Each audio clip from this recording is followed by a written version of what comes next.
Hello and welcome to the Indiana Lawyer Podcast, your source for news in Hoosier law. Brought to you by Taft. I'm Jordan Morey, Indiana Lawyer Managing Editor and your host. Thanks for joining us. We've got a lot of ground to cover with today's headlines, plus a great interview with former Indiana Chief Justice Randall Shepard. So let's just dive right in. Today is Wednesday, October 5th, 2022, and these are your headlines. To start us off, here's Indiana lawyer reporter Katie Stancomb with yet another update on changes coming to Indiana's appellate bench. Katie? After a full day of interviews in Indianapolis on September 27th, the Indiana Judicial Nominating Commission has chosen 6 finalists to advance to the next round of interviews in their bids to fill an opening on the Court of Appeals of Indiana. The vacancy is left by Justice Derek Moulter, who joined the Indiana Supreme Court last month. The 6 selected finalists invited to participate in a second round of interviews include Hamilton Circuit Judge Paul Felix, Marion Superior Judge Ryan Gardner, Carol Joven of Williams & Pyatt LLC, Grant Superior Judge Dana Kenworthy, Marion Superior Judge Mark Rothenberg, and Cass Superior Court Judge Lisa Swaim. Here's a look at what those finalists told the JNC during their initial interviews. During the interviews, Judge Felix said that following years of moving from school to school and watching abuse in his childhood home, his grandfather encouraged him to be a lawyer. When I say what, it's because I was able to find mentors, tutors, role models that allowed me to move in that direction, so that helped me succeed. When asked about the biggest challenges facing the judiciary, Judge Gardner noted that diversity is still lacking on the Court of Appeals. Our trial courts are starting to look more like the community that we serve, but our appellate courts do not. And I think that our judiciary is fair when it reflects the community that it serves. Among the reasons why Joven says she would be a good fit for the Court of Appeals position is the diversity of her legal experience. I would bring the perspective of a lawyer who has practiced in complex civil litigation, representing clients in a wide variety of areas of the law, including both trials and appeals. When asked what she admires about the people who often face tragedy in her courtroom, Judge Kenworthy said she believes there's some good in every human. I think a lot of times people in the courtroom don't see that in themselves. And when they are able to recognize that, that's really neat to watch. Judge Rothenberg, who has presided over hundreds of jury trials and major felony cases in his career, says it's important to have varied experience to join the appellate court. I'm proud of the work I've done as a trial judge, and I think it goes hand in hand with being able to analyze a case from an appellate court. Since her last interview for an appellate vacancy, Judge Swaim has encountered health problems that she says brought her close to death. And when you look at that, it changes how you feel about really everything. And I came out of it knowing that if I had another opportunity, I would absolutely try it. The second round of interviews is set for October 12th. Back to you, Jordan. As she always does, Katie will be following the search for a new COA judge to the final selection. So check back with our website for her periodic updates. Moving to the trial courts, Indiana lawyer editor Olivia Covington was in the courtroom late last month when Brandon Kaiser stood trial for shooting 2 Indiana judges back in May 2019. Kaiser was ultimately convicted of multiple counts of felony battery plus a misdemeanor charge of carrying a handgun without a license in the shooting that involved Clark County Judge Bradley Jacobs, Clark County Magistrate Judge William Dawkins, and former judges Andrew Adams and Sabrina Bell. All 4 judges took the stand during the trial in Marion County, and Olivia was there to hear each of them publicly recount the events of that night for the first time. Unfortunately, Olivia lost her voice, so she can't give you the details directly, but she gave me the scoop to share.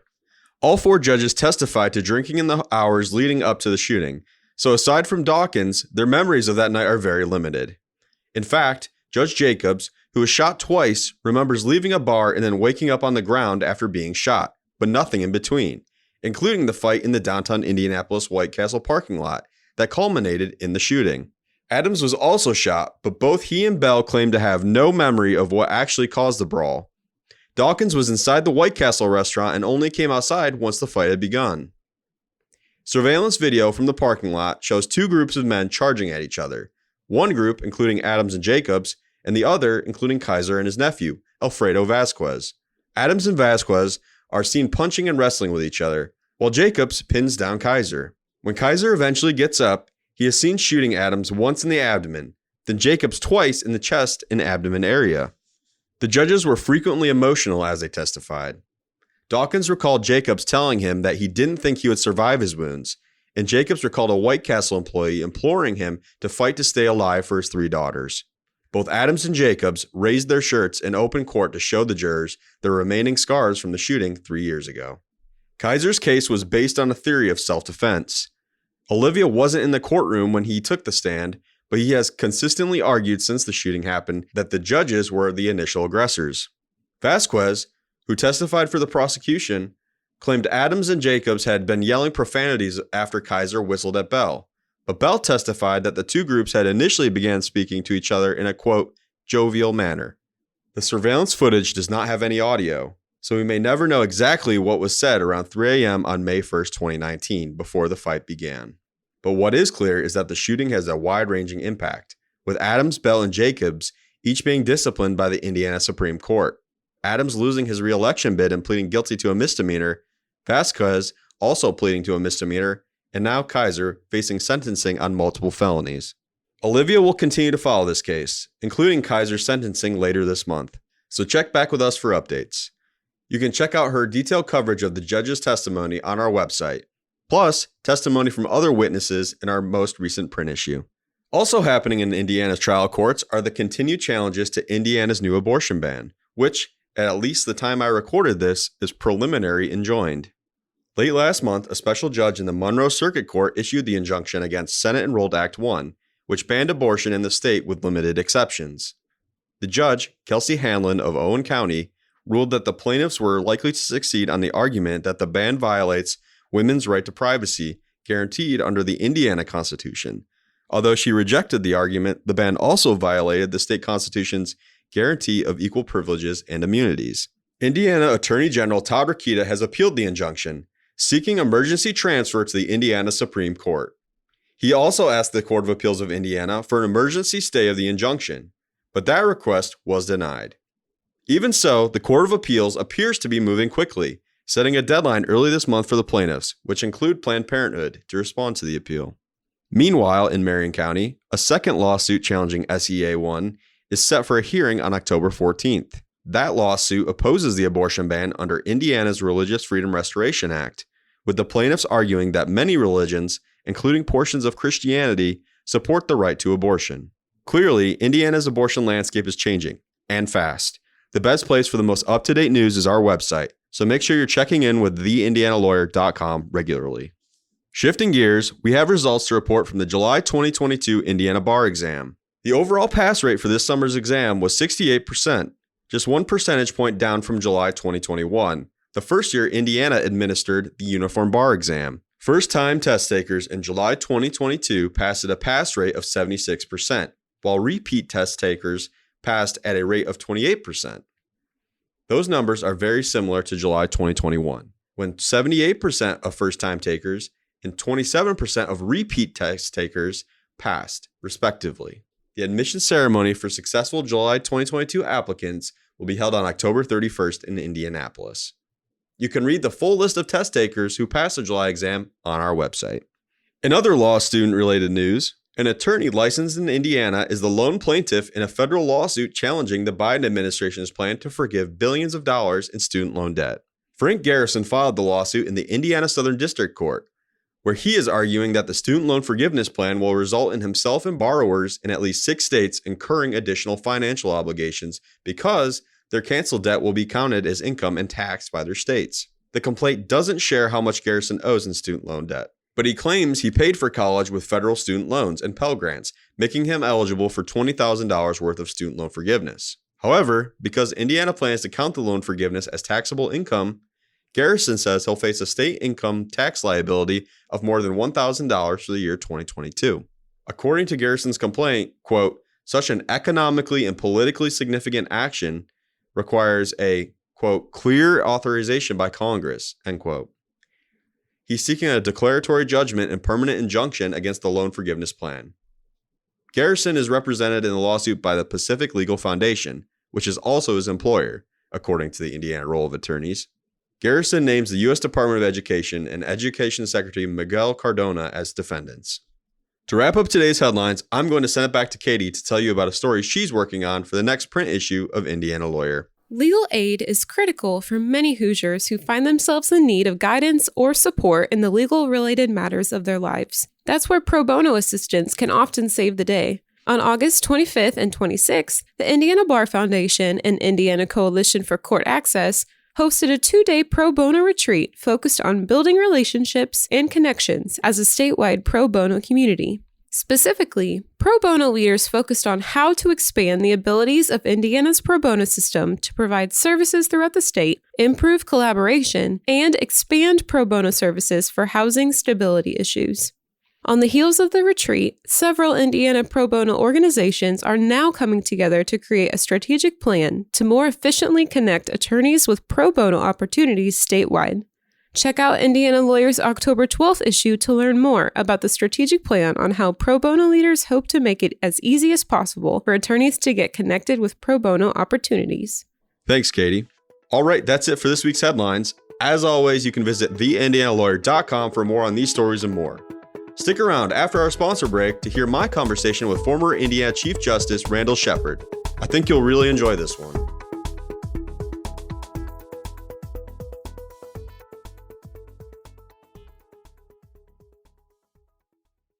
Taft, today's modern law firm. At Taft, we cultivate a highly respectful, transparent workplace that fosters creativity, teamwork, inclusion, and diversity. We couple our culture with a client-first approach, rewarding lawyers who understand their clients' goals and work to deliver success. Taft, the modern law firm. To learn more, visit taftlaw.com. For this week's extended interview, we have Court of Appeals of Indiana Senior Judge and former Indiana Chief Justice Randall Shepard in studio with us today. Justice Shepard, thank you so much for joining us. Great to be around.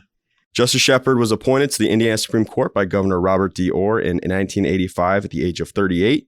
He became Chief Justice of Indiana in March 1987 and retired from the court in March 2012.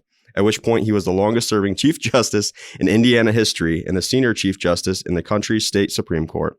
Prior to his appointment, Shepard was judge of the Vanderburgh Superior Court from 1980.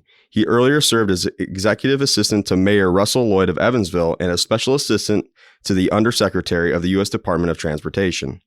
Since leaving the Supreme Court, Justice Shepard has served as a senior judge in the Court of Appeals of Indiana.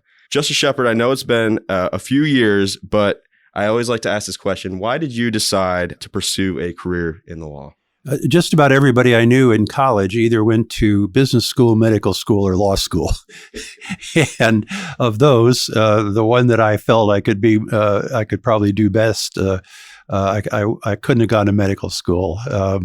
And business school, my father was a superb businessman. I knew I'd end up in the looking like an also ran. So law because it brings you to be involved in a lot of public affairs. I think that might have been one of the most important reasons. Did you think that you'd be a judge? I mean, was that always kind of a goal? Never imagined to be a judge.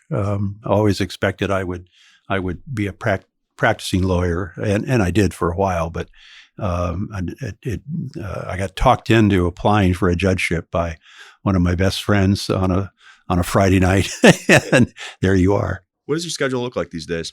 I'm in the Court of Appeals offices a couple of days a week, working on cases. Frequently there for meetings of what is called the motions panel, so that the group of 3 of judges, both regular full judges and senior judges, will sit and decide things like motions to dismiss or motions for another post-conviction relief opportunity. And so those are the principal things I do at the court. And I occasionally get asked to do special assignments at the IU McKinney School of Law, where I'm a visiting professor, I think, or visiting lecturer. I can't remember. One thing I want to touch on, and I'm going to be attending tonight, as are you, Indiana Conference for Legal Education Opportunity, which our listeners will know as ICLEO, turns 25 this year. Tell us a little bit about your role in helping the program kind of take off.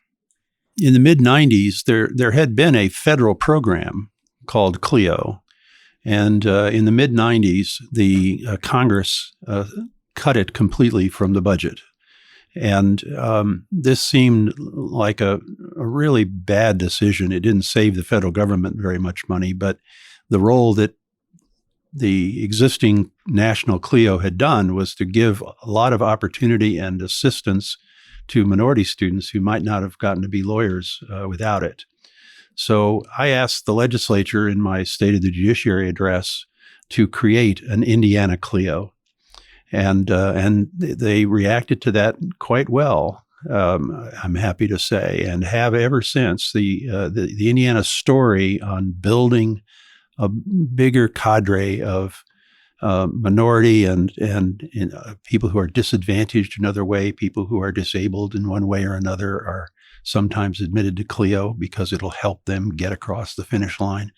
And the Indiana has now, over that period of time, we're not spending federal grant money on this. Our legislature actually has appropriated somewhere in the order of $20 million to help these young college grads get through law school. You have to be admitted. You have to have a chance to actually go to law school.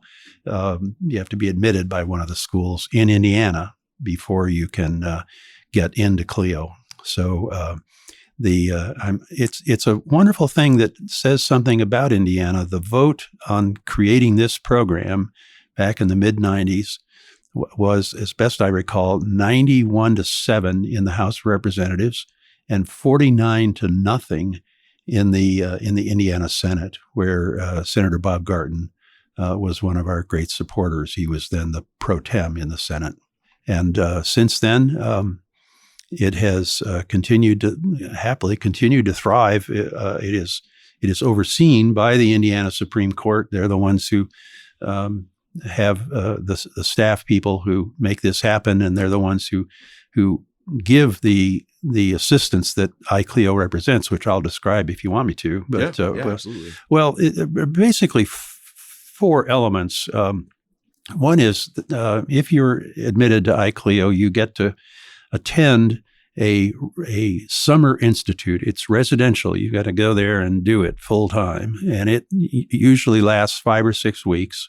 And the idea there is to give you a head start on what law school is really going to be like. So full-time law professors and law staff and all three of our present schools have been the place where this can and does occur. This year it was at Notre Dame. You get some initial instruction in the substance of law, but you also learn a lot about how law school actually works and what's going to be expected of you. It's a kind of a head start for lawyers. You then receive certain levels of financial assistance, actual assistance to help you pay the bills going to law school over your 3 years. You also have an accelerated chance for summer employment in law-related things. The Indiana Court of Appeals, for example, has a summer iCleo program that hires people out of that program to come and work inside the court and get firsthand experience along those lines. And then finally, when the moment of truth comes and you're ready for the bar exam, they'll help pay for the cost of the preparatory course that most people take before the exam itself. So you get those four things that in various ways help prepare people to become lawyers. Yeah, well, what does the future of iCleo, to you? What do you kind of see it turning into down the road? Well, in many ways, you could say more of the same. I think, it's doing what needs to be done. There have been historically a shortage of minority lawyers. In this 25 years, Indiana has roughly doubled the number of minority lawyers who are practicing in the state. And one of the amazing things is the variety of ways or variety of career options that these graduates have taken. There have been almost 700, by the way, in this period of time. And there are, I haven't seen I saw a fairly recent list. It was really uplifting because people were doing everything from deputy prosecutors to sole practitioners to big law firm partners, public defenders, sole practitioners, if I didn't say that. And you just see this amazing variety of ways in which ICLEO graduates have built careers.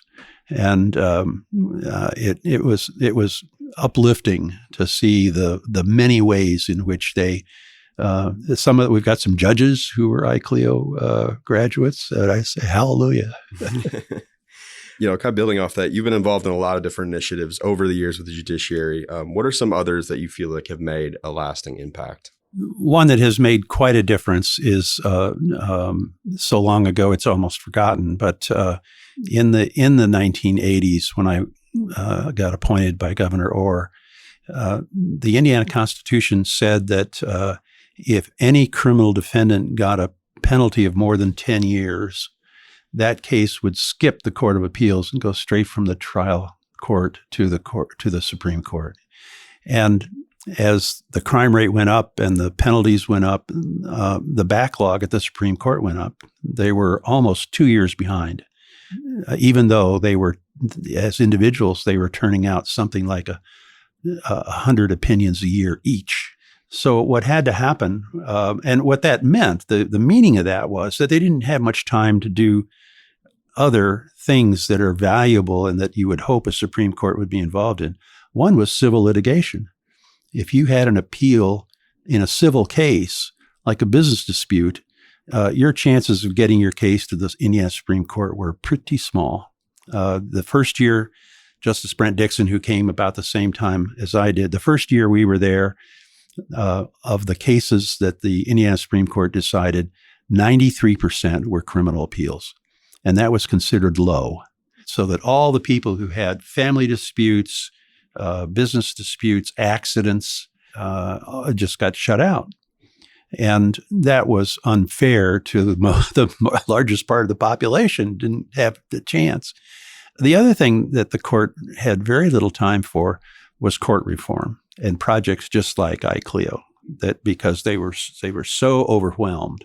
So in the election of 1988, there was and the legislature agreed that was an issue. In the election of 1988, there was a constitutional amendment on the ballot to change that 10 years to 50 years. And that wasn't the easiest thing. You couldn't go campaigning at a county fair and approach a fairgoer and say, could I talk to you about the appellate jurisdiction of the Indiana Supreme Court? And you just weren't going to get anywhere on that. So that took a lot of work, to talking to newspapers and civic groups about what this was all about and why a yes vote was so important to Indiana. Now, as I say, that was 1988. That was almost a third of a century ago. But they voted yes. The public voted yes. So that has allowed the court to do civil litigation today. Instead of 7%, which it was that year, it's something like 40%, and or sometimes higher than that. And the turnaround time is vastly improved, so you don't sit forever waiting for an answer in your case. Obviously, court technology, a lot changed while you were, on the Supreme Court. So what are some of those initiatives that you've just seen evolve and help prepare, the judiciary and the courts just to be able to get where we are today and leading up to the pandemic even? Well, the name Frank Sullivan is the first important thing here. Justice Sullivan, now Professor Sullivan at IU McKinney, is the one who really led that charge. And it's pretty complicated. When I was a trial judge, if you were sentencing somebody for drunk driving, one of the things you'd like to know is, has this person ever been a drunk driver before or ever been arrested for drunk driving? And the way we found that out was that our court staff would call the clerk's offices on the telephone in the surrounding counties and say, does the name John Jones show up in your records? It was pretty much the same way it had been done since before I was born. And now there are all kinds of things. I thought of one just the other day. This was one of the, not the great, wonderful Odyssey result. was a system to allow people to sign up for marriage licenses. You had to go down and sign your name and pay the fee before you were in business. But that was very helpful to clerks, for heaven's sakes, and easier, I think, for people who wanted to get married. But in a whole host of ways, the chance to enter data, to now discussion about serving process electronically in certain instances, was an enormous task, because you had 92 counties. They didn't have 92 different ways of doing this, because there were some people who'd hired the same contractor as the guys next door. But there were a lot of them a lot of different ways, and getting transferred from whatever you were doing yesterday to the Odyssey system that now works so well. Took a little doing, a little hands-on effort. And that too is an example of, to do something like that, you really had to have leadership from the top and a committee from the top. So Court of Appeals judges and members of the Supreme Court, once the appeals system got put in a rational spot, then had the interest and the energy, particularly the time, to give leadership to those kinds of efforts. Has your perspective on the Indiana judiciary changed at all since you've become a senior judge? I haven't really thought about that. I think one of the long-term changes that has made so much difference is that there was a tendency 30 years ago for the Indiana court system to work as a series of silos. Not necessarily bad, but not as good as it could be, and it is much more. It's changed away from that in two ways. First, it's much more common that local courts join together and make decisions about how it's going to work in this county courthouse collectively, so that you don't have to worry about whether there's one set of filing rules or postponement rules in the circuit court and another one in Superior 1 and yet another system in Superior 2. That's bad enough if you live in that county, but if you live next door, to learn all those. In fact, you used to have to, one of the requirements was in every courthouse you had to post on a wall somewhere visibly these kinds of questions, so that people who didn't practice there regularly could read them on a piece of paper tacked to the bulletin board. So there's a lot more collaboration in county courthouses that make a difference, and then in a somewhat similar way, a lot more effort to make changes collaboratively statewide. And the Supreme Court frequently provides staff, and the Indiana Judicial Conference, all judges in Indiana, work collectively on committees that approach bail, for example, a major issue these days in the news. In Indiana, some years ago, had a committee assigned. What should the bail system look like? What sort of data should it rely on? Is terribly important, and I think most of the time the current system for bail in Indiana has worked pretty well. So those are examples of things that you're not stuck in silos anymore. If you got a problem, somebody can walk in the door, and I'd have this happen occasionally. Somebody walk in the door and say, what we really need is X. And I'd say, boy, that sounds right. And then she would say, well, and here's how it ought to work. And I said, wait a minute.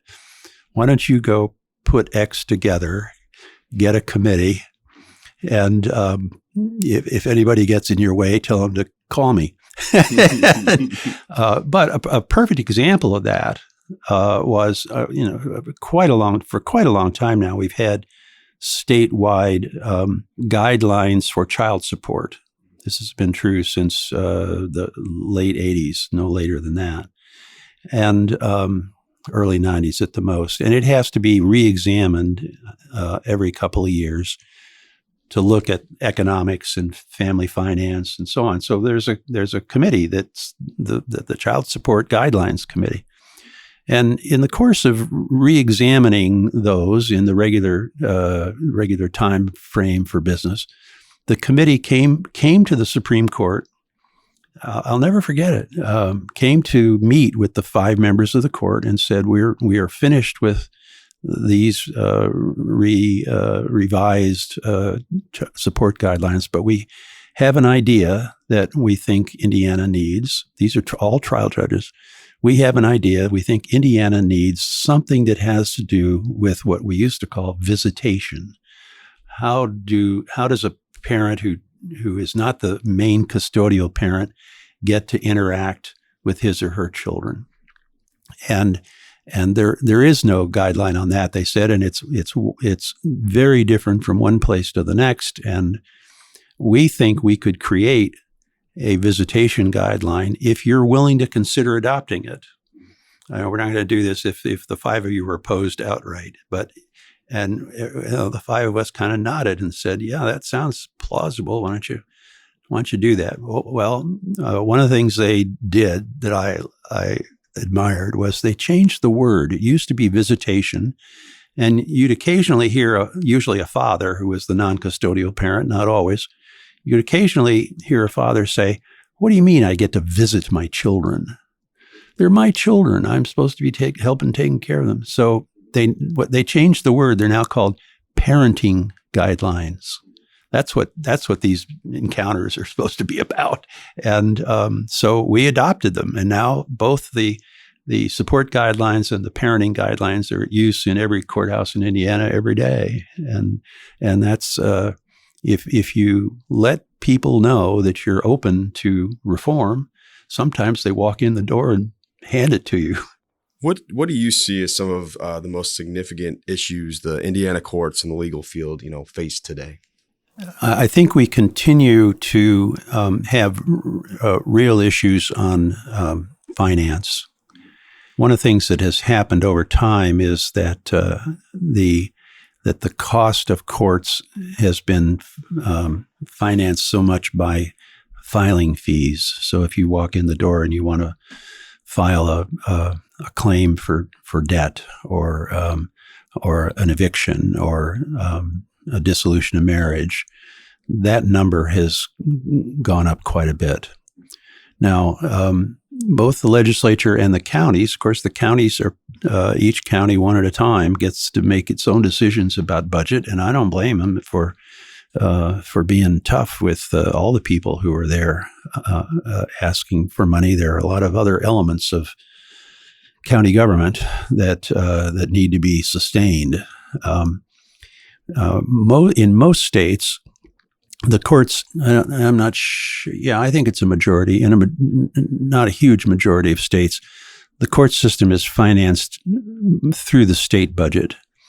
And in Indiana, a lot of the expenses like bailiffs and court reporters and probation officers are financed at the local level. Now, it hasn't been the end of the world. I think it's gotten better. It's gotten better over time.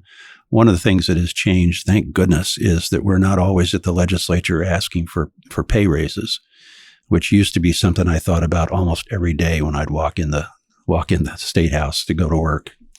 That reform, which began during the major part of that began during the administration of Mitch Daniels, has finally sort of taken that off the table. But the money and the finances that help run the courts is still a matter of difficulty. And if you get a new idea or a new program you'd like, you got to do a fair amount of searching on how you're going to get either from fees or from income tax dollars or property tax dollars most of the time. So I think that's an ongoing, I'm not sure I would call it a crisis, but it's an ongoing restraint on the opportunity to improve the court system statewide. The Indiana Supreme Court's newest member, Justice Derek Moulter, is just 40 years old. You were 38 when you joined the bench. Does the age of a justice bear any significance? I think it does. When I came to the court, there was only one other person. 3 of the other 4 were the same age as my parents. And, and that went well enough, but it was a little unusual to. I'm sure they had worries about whether this kid was actually up to the job, and hard to blame him for that. But people of different ages at different moments have different sources of information, different sets of experience. And everything about Derek Mulder suggests that he's just going to be a super member of the Indiana Supreme Court. He and I had offices next door to for a while when he was a member of the Indiana Court of Appeals. So we would occasionally chat about law or just say hello. What are you doing today? And I think there's a lot of reason for the expectation of a terrific career of adding value to the state of Indiana. I think he's the real item. Obviously, you could fully retire at any time. Why have you decided to stay involved with the courts? Do you have any specific milestones that you want to hit before stepping away? Well, they do have a rule there that at the Court of Appeals, I think you can't do it after you turn 80. Okay. And we've lost some real talent here recently. People who finally aged out, regrettably. But it's something I've ended up doing most of my adult life. I think it adds social value. I mean, you had to believe that in order to work in the system that long, that this is important for the future of Indiana, having a good trial court system, a good appeals system. And so it's given me a chance part-time to contribute to that. And there's a certain amount of discipline that's probably good for me. Go down, and I know there are a couple of things I need to get done this afternoon, and I promise I will. So that's, and of course you get to work with such able people, because I'll work not just with other senior judges, but with regular sitting judges, full-time judges. And I have a small office in the PNC Center downtown. It has has two special advantages. One is it's right across the hall from the copy room. And the other is that it's right down the hall from the technology experts. So when I get in over my head, which happens on some regular basis, there are people there to bail me out. Is there anything that you just like lawyers or judges to just know about you?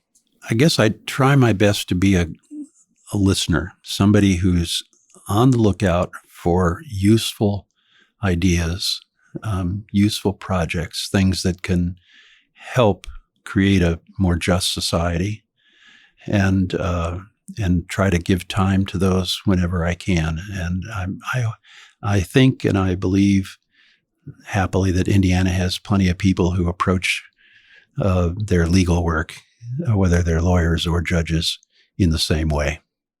That will wrap up this week's episode. Thanks again to Justice Randall Shepard for joining us today. As always, you can catch up on previous episodes of the Indiana Lawyer podcast by visiting theindianalawyer.com or via your favorite streaming service.